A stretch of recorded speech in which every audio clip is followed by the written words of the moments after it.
Welcome back to This Day in Scottish History. I'm your host, Colin MacDonald.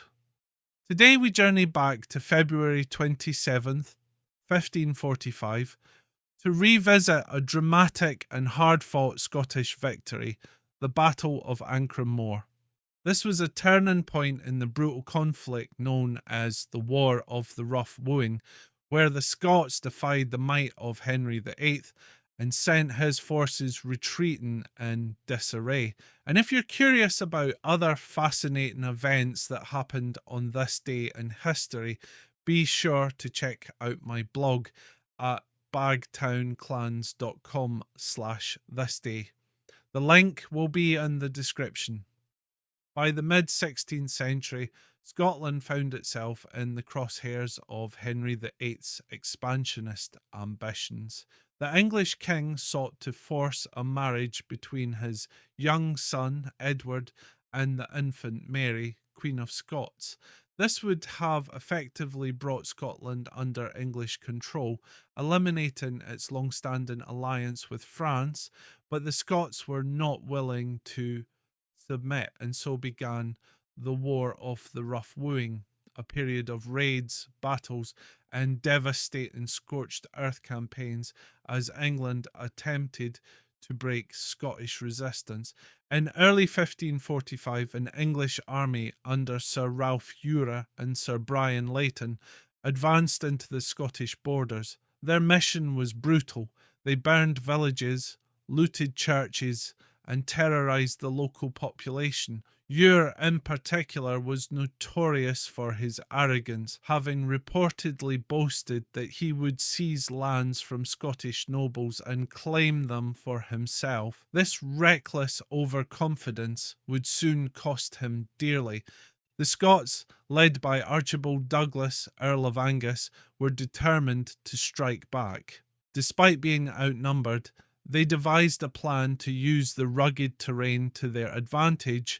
The battlefield, near the town of Ancrum in Roxburghshire, provided a natural defensive position. As the English advanced, expecting another easy victory, they soon found themselves lured into a deadly trap. The Scots positioned themselves on a ridge, appearing vulnerable, which baited the English into an uphill attack. But just as the English forces closed in, the Scots launched a sudden and ferocious counterattack. The turning point came when a contingent of Scottish light cavalry, hidden from view, charged into the English flank, throwing their ranks into chaos. To make matters worse, the setting sun blinded the English troops, making it nearly impossible for them to regroup. Panic spread through the English lines. The disciplined Scottish forces, fighting with renewed vigour, cut them down mercilessly. Sir Ralph Eure and Sir Brian Layton, the architects of the English invasion, were both slain on the battlefield. Their once confident army was shattered, fleeing in disarray, many of them drowning as they tried to escape across the nearby rivers. The victory at Ancrum Moor was not just a military success, it was a powerful morale booster for Scotland.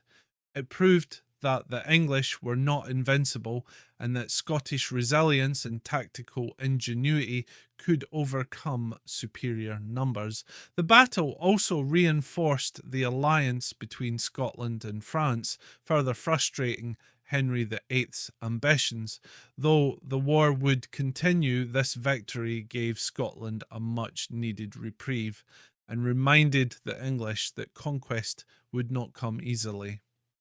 Today, the site of Ancrum Moor remains a quiet, windswept place, but the echoes of that decisive battle still linger in Scotland's proud history.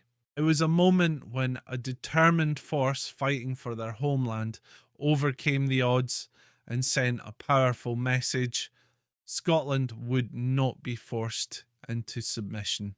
Thank you for joining me today on This Day in Scottish History.